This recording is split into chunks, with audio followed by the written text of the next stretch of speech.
오늘은 열왕기하 22장의 말씀을 보도록 하겠습니다. 이 22장의 내용은 남유다의 16대 왕이었던 요시야 왕의 통치 기간에 일어났던 사건을 기록하고 있는 내용입니다. 이 요시야 왕은 8살이라는 어린 나이에 통치를 시작했지만 그 주위의 믿음의 사람들이 그를 잘 보필했습니다. 그래서 요시야가 좋은 평가를 받았을 뿐만 아니라 하나님 앞에 선한 왕으로 평가되었고, 또 그는 그 징계 가운데서도 하나님의 국류를 입어 그는 남유다가 멸망되는 모습을 보지 않도록 하나님께서 은혜를 베풀어 주셨습니다. 우리가 어떠한 징계의 상황 가운데서 있을지라도요, 하나님의 국률은 있기 마련입니다. 우리가 하나님 앞에 국률과 은혜를 구하고 우리 개개인 한 사람 한 사람이 하나님의 뜻대로 살아가면요, 이 세상이 혼란하고 이 세상이 어둡고 죄악된 세상일지라도 그 가운데 하나님의 은혜와 국률은 있습니다. 저와 여러분이 이 요시야 왕처럼 하나님의 은혜와 국률을 덧입는 하나님의 사람들로 살아갈 수 있기를 축복합니다. 그런 말씀을 보도록 하겠습니다. 이 열왕기하 22장 1절에 요시야가 왕위에 오를 때의 나이가 8세라, 나이가 어린 나이에 왕에 등극을 했다 그 말입니다. 그러면서 2절에 요시야가 여호와 보시기에 정직히 행하여 그의 조상 다윗의 모든 길로 행하고 좌우로 치우치지 아니하였더라. 요시야가 하나님 앞에 선한 왕으로 평가됐는데 그 기준이 누구냐면 다윗입니다. 그러니까 그가 옳게 살았다, 옳게 살지 못했다의 기준이 다윗이라 그 말이죠. 우리는 때로는 우리 자신이 기준을 세워놓고 나는 옳게 살았어, 나는 이래, 내 기준을 가지고 나를 평가한다면 그건 잘못된 것입니다. 평가는 하나님이 하십니다. 근데 하나님께서 우리와 전혀 관계없는 것을 기준으로 삼지 않습니다. 누구보다, 누구처럼이라는 어떤 사람을 기준으로 우리를 평가한다면요, 우리 자신이 그런 평가의 기준이 될 수 있는 사람이라면 참 영광이라고 생각합니다. 그럼 우리가 하나님 앞에 올바른 기준의 사람이 되려면 어떻게 되냐면요, 믿음입니다. 하나님 말씀대로 사는 것입니다. 다윗이 우리보다 선했고, 다윗이 우리보다 업적을 많이 남겼고, 다윗이 우리보다 특별한 사람이라 하나님 앞에 좋은 평가를 받은 게 아니라요, 다윗은 믿음으로 하나님 앞에 살았습니다. 그게 하나님 앞에 선한 평가를 받게 된 것입니다. 우리도 하나님 앞에 믿음으로 살면 우리가 하나님 앞에 평가의 기준으로 또 너는 믿음으로 살았다고 평가받을 수 있을 것입니다. 그래서 믿음이 우리의 삶의 기준이 되는 것입니다. 이처럼 요시야는 어린 나이였지만 그가 어린 나이에 왕으로 통치를 시작했지만요, 그는 하나님 앞에 좋은 평가로 또 하나님 앞에 그 징계를 또 면하게 되는 왕이기도 합니다. 자, 그는요, 그 다음에 또 어떤 일이 일어나냐면 3절에 요시야 왕 18째 해에, 그러니까 18년이 됐다 그 말이죠. 왕위로. 그러니까 8살에 왕이 된 이 요시야가 18년이 지났으니까 몇 살 때입니까? 그러니까 26살 때였습니다. 아주 청년기였죠. 그때 일어난 일입니다. 무슬람의 손자 아살리아의 아들 서기관 사반을 여호와의 성전에 보내며 이르되, 자신의 사반, 그러니까 자신의 서기관, 그 왕의 모든 것들을 대신 기록하고 또 지시를 받고 하는, 오늘날로 말하면 비서실장, 뭐 그 정도는 아니지라도요, 왕의 지시의 명령을 따라서 수행하는 자입니다. 그가 사반이라는 사람이었습니다. 그 사반을 어디로 보냈냐면 성전으로 보냈습니다. 그래서 성전에 가서 대제사장 힐기야를 만나게 하고요, 그 힐기야에게 무엇을 지시하게 하냐면 왕명으로 이 성전을 다시 수리하라는 그런 명령을 받는 겁니다. 그때 당시에 성전은요, 엉망진창이 되었었습니다. 왜냐하면 이 요시야 왕의 아버지가 므낫세였습니다. 므낫세는 대표적으로 우상 숭배를 저질렀던 사람인데요, 성전에다가도 이 일월 성신을 섬겼고 온갖 잡신들을 다 성전 안으로 끌어들인 사람입니다. 그래서 하나님 앞에 징계를 받고 그의 부하들의 반란을 통해서 죽게 되었잖아요. 그래서 어쩔 수 없이 요시야가 어린 나이에 왕이 된 겁니다. 왕권이 이 반란으로 인해서 바뀐 게 아니라요, 하나님의 언약의 약속이 그 다윗의 뿌리의 혈통을 통해서 계속 이어나간 겁니다. 그래서 어린 나이였던 이 8살의 왕이 된 요시야가 이제 철이 들고 청년 시절이 되었을 때에 제일 먼저 한 일이 오늘 성경의 기록대로 보면 성전을 수리하라고 명령한 겁니다. 그가 깨달아서 성전을 수리했을까요? 물론 그럴 수도 있겠지만요. 우리 성경의 뒷배경을 보면 이 성전의 대제사장이었던 힐기야나 서기관 사반이나 아주 충성되고 신실한 사람이었습니다. 그러니까 좋은 믿음의 사람들이 그 옆에 보좌하고 있었던 거죠. 기도하는 사람도 있고 신충성하는 사람도 있고 하나님의 말씀을 대언하는 사람도 있고 이처럼 하나님이 기뻐하는 사람들이 주위에 있기 때문에 그 왕이 온전한 믿음을 보존할 수 있었다는 겁니다. 우리는 때로는 내 하나의 믿음으로 살아가는 것 같지만요.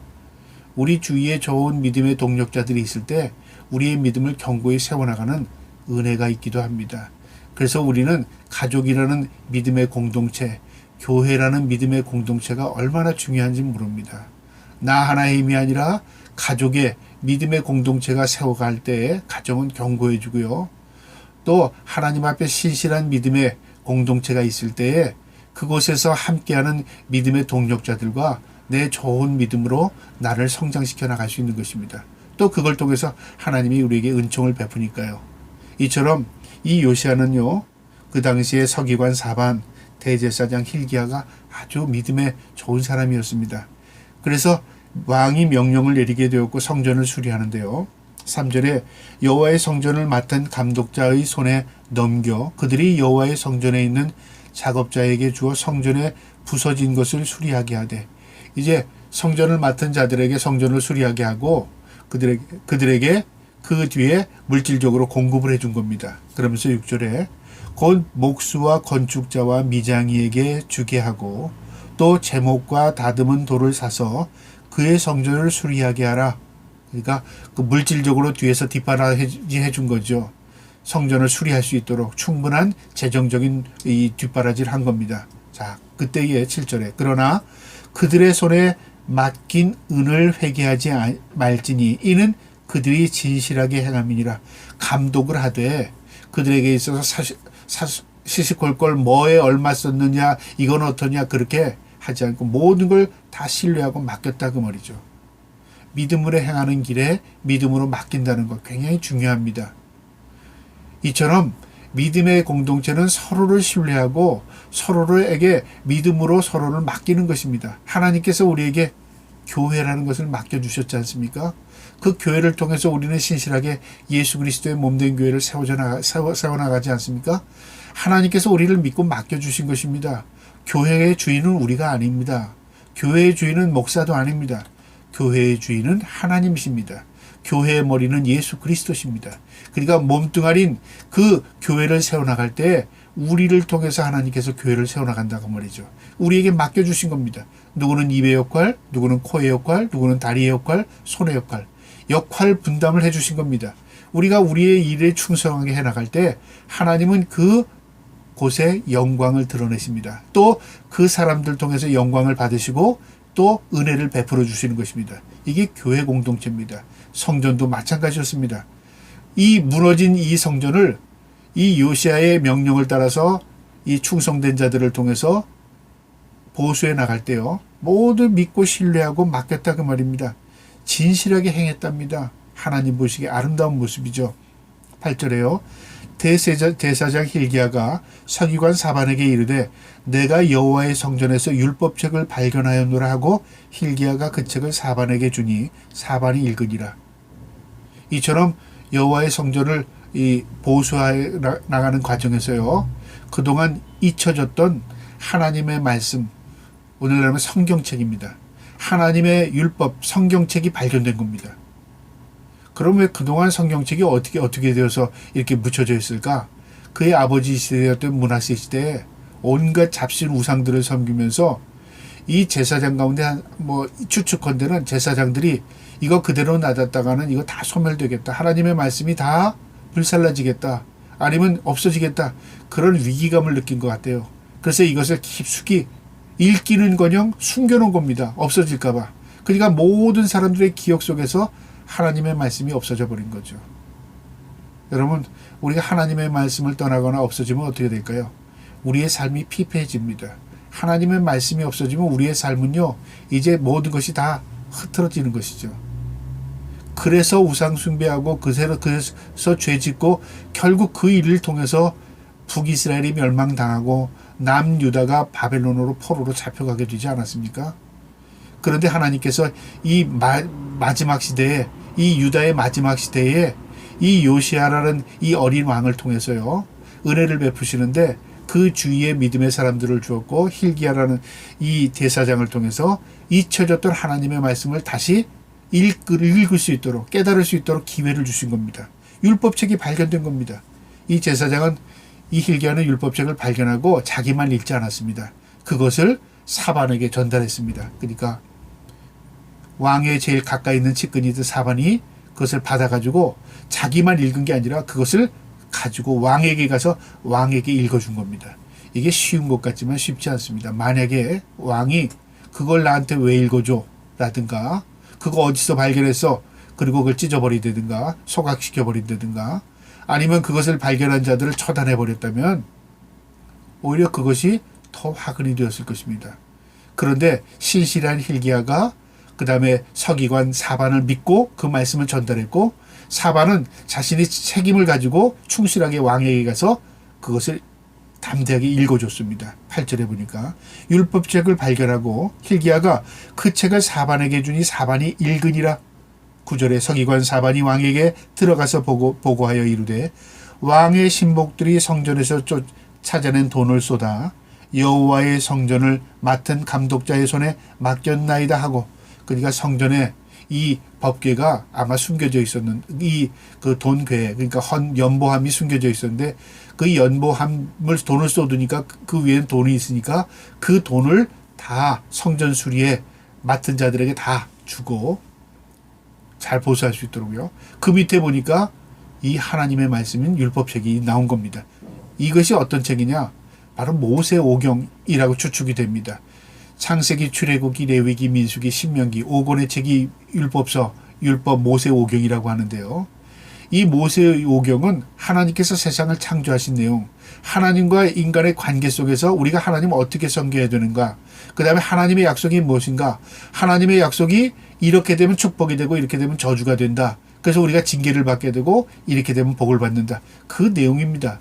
창세기, 출애굽기, 레위기, 민수기, 신명기가요. 하나님이 어떤 분이시고 우리와 어떤 관계를 이루시고 하나님은 어떤 것을 좋아하시고 어떤 것을 미워하시는가를 우리에게 가르쳐주는 내용이 이 하나님의 말씀 모세오경입니다. 그걸 발견했습니다. 그래서 하나님의 말씀 모세오경을 이 사반이 왕에게 전달했고 그것을 읽혀준 겁니다. 왕의 앞에서 읽음에 10절에요. 11절에 왕이 율법책의 말을 듣자 곧 그 옷을 찢으니라. 왕이 그 말씀을 읽음을 듣고요. 어떻게 되냐면 자신의 옷을 찢은 겁니다. 이게 무엇을 표현하면요. 하나님 앞에 통회하고 회개하고 자복하는 내용입니다. 만약에 책을 찢었다면 어떻게 분노지요. 우리가 똑같은 상황에서 내 가슴을 치는 게 있고 남을 때리는 게 있잖아요. 똑같은 분노입니다. 나를 때리는 것도 분노고요. 남을 때리는 것도 분노입니다. 근데 남을 때리는 건 다른 사람에게 전가하는 겁니다. 너 때문에 내가 그렇잖아. 그런 내용이고요. 내 가슴을 치는 건 내가 실수했구나. 내가 죄를 지었구나. 내가 부족하고 연약하구나. 내 가슴을 치는 겁니다. 분노를 토해도요. 우리가 때로는 상대에게 분노를 토하면요. 그게 화가 될 때가 있습니다. 그래서 우리는 하나님께서 우리에게 말씀하시는 건 내 가슴 치는 겁니다. 내가 통회하고 자복하고 하나님께로 돌아가는 겁니다. 그런데 심지어는 어떤 사람은 하나님께 분노하는 사람도 있습니다. 원망을 하나님께 한다는 거죠. 그건 결국 뭘까요? 사탄이 가장 좋아하는 것입니다. 잘한다 잘한다 그거죠. 여러분 성경은 우리에게 무엇을 가르쳐줘요? 하나님은 신실하신 분이십니다. 하나님의 말씀대로 우리가 순종하고 살면 우리가 하나님의 은총과 복을 받는 존재가 됩니다. 이 말씀을 읽어주니까 무엇을 깨달았냐면요. 우리가 벌받을 존재구나. 우리가 하나님 앞에 징계받을 존재구나. 그걸 깨달았어요. 아마 어떤 말씀을 전체를 읽었다면요. 그 중에서 이 신명기 28장의 내용을 보면요.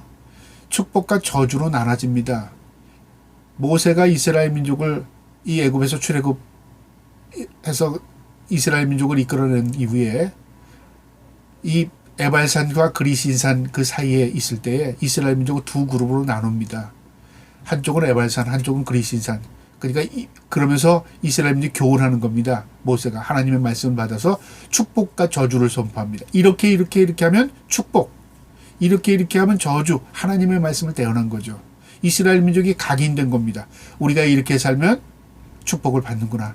이렇게 살면 하나님 앞에 저주가 임하는구나. 그걸 알게 한 겁니다. 그대로 살았다면 이스라엘 민족은 축복을 받았겠죠. 근데 그것이 시간이 지나면서 다 망각된 겁니다. 잊어버린 겁니다. 하나님의 말씀인 이 모세오경이 기록해놨는데도 읽지 않은 겁니다. 다 이스라엘 민족이 잊혀진 겁니다. 그런데 이 요시야 시대에 그 말씀이 발견되어서 이 요시야가 그 말씀을 들었고 나니까 우리가 하나님 앞에 매를 맞을 존재구나 깨닫고 옷을 찢은 겁니다. 분노. 하나님 앞에 자신의 죄를 깨닫는 걸 통해하는 겁니다. 12절에요. 왕이 제사장 힐기야와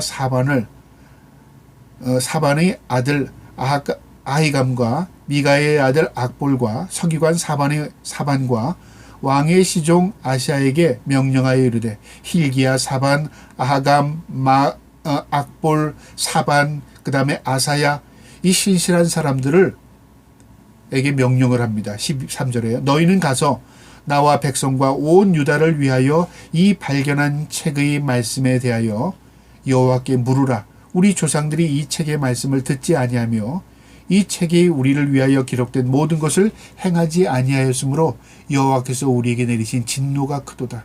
우리가 지금 읽은 이 말씀대로 살지 못했다. 지금 읽혀진 이 말씀대로 우리 행하지 못했다. 하나님 그래서 우리에게 징계를 내린 거다. 분명히 알았다는 거죠. 기준을 아는 거예요. 말씀은 우리의 삶의 기준을 주는 겁니다. 내가 어떻게 살았는가. 세상의 기준으로 비춰서 난 저 사람보다 나아. 난 저 사람 같지 않아. 사람 비교하면요.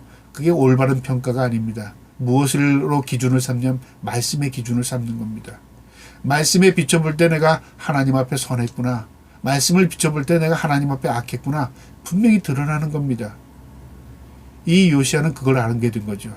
그래서 자신의 주위에 있던 신복들에게 명령했습니다. 이 말씀대로 우리가 살지 못한 거 분명하다. 하나님의 징계가 임할 텐데 선지자에게 가서 앞으로 어떻게 될 것인가를 좀 물어라 그 말이죠. 왕으로서 앞으로 되어질 일에 대해서 하나님께 묻고 싶은 거죠. 그래서 이 사람들이 그 일을 수행하기 위해서 갑니다. 선지자를 찾아가는데요. 14절에 이에 제사장 힐기야와 또 아감과 악볼과 사반과 아사야가 여선지 홀다에게로 나가니 그는 할하스의 손자 다과의 아들로서 예복을 주관하는 살롬의 아내라. 예루살렘 둘째 구역에 거주하였더라. 그들이 그와 더불어 말하매 이 여선지자 홀다를 찾게 합니다. 그래서 여전 선지자였던 홀다가 하나님 앞에 기도하고 응답을 받는데요. 15절에 홀다가 그들에게 이르되 이스라엘 하나님 여호와의 말씀이 너희는 너희를 내게 보낸 사람에게 말하기를 하나님께서 선지자 홀다를 통해서 말씀합니다. 분명히 제사장권, 선지권, 왕권을 구별하고 있습니다. 사람이 구별된 게 아니라 하나님이 어떤 일을 하실 때 구별해서 하십니다. 하나님이 주인이시기 때문에요. 그래서 홀다를 통해서 하나님 말씀을 하시는데요. 16절에 여호와의 말씀이 내가 이곳과 그 주민에게 재앙을 내리되 곧 유다 왕의 읽은 책의 모든 말대로 하리니 하나님께서 이 지역에 재앙을 내린답니다. 내가 이 말씀에 기록한 대로 재앙을 내린다는 거죠. 어떻게 해요? 그들이 말씀대로 사지 못했기 때문에 하나님께서 징벌을 내리시겠다는 거죠. 참 좋지 않은 심판의 내용입니다. 17절에 이는 이 백성이 나를 버리고 다른 신에게 분향하며 그들의 손의 모든 행위로 나를 경록해 하였습니다. 나를 버렸답니다. 자신의 아버지, 자신의 주인을 버린 겁니다. 그 다음에 어떻게 했냐면 다른 신을 섬겼습니다. 버린 것도 죄가 되는데 이제는 주인이 다른 주인을 찾아 다른 우상을 주인으로 삼은 겁니다. 그 다음에 그들의 모든 행위가 다 악한 겁니다. 하나님, 우리의 주인을 분노케 만든 겁니다. 그러므로 내가 이곳을 향하여 내린 진노가 꺼지지 아니하리라 하라 하였느니라. 하나님의 말씀이 홀다를 통해서 심판을 이렇게 가르쳐 주셨어요. 예언해 주셨어요. 이 왕이 이 말을 듣고 어떻게 하겠습니까? 가슴이 덜컹하겠죠. 18절에 너희를 보내 여호와께 묻게 한 유다 왕에게 너희가 이렇게 말하라.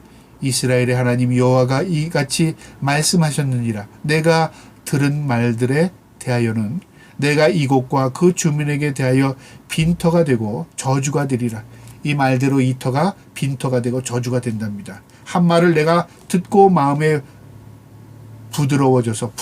마음이 부드러워졌다는 건 마음이 녹아내렸다 그 말입니다. 여호와 앞 곧 내 앞에서 겸비하여 옷을 찢고 통곡하였으므로 나도 내 말을 들었노라. 하나님께서 이 요시야가 통회하는 걸 보셨답니다. 들으셨답니다.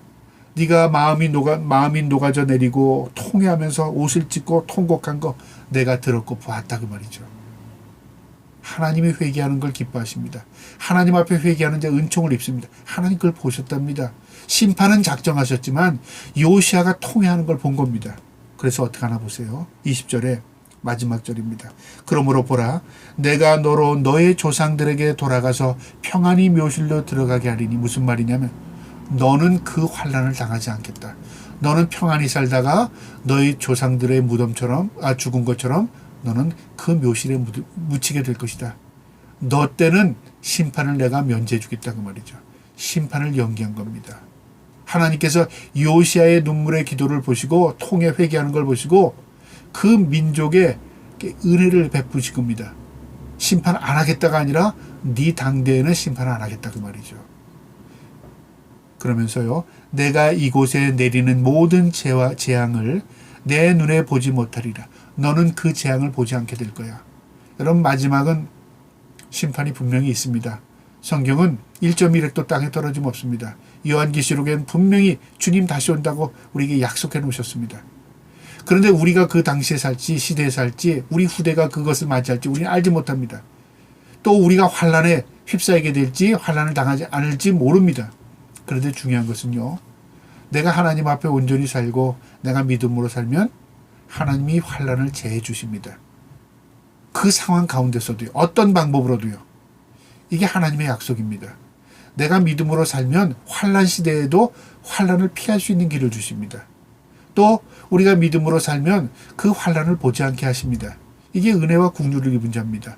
만약에 우리가 믿음으로 샀는데 환난 다 당하고 고통 다 당하고 심판 다 거쳐서 우리가 그 다음에 마지막 때 우리가 천국에 간다.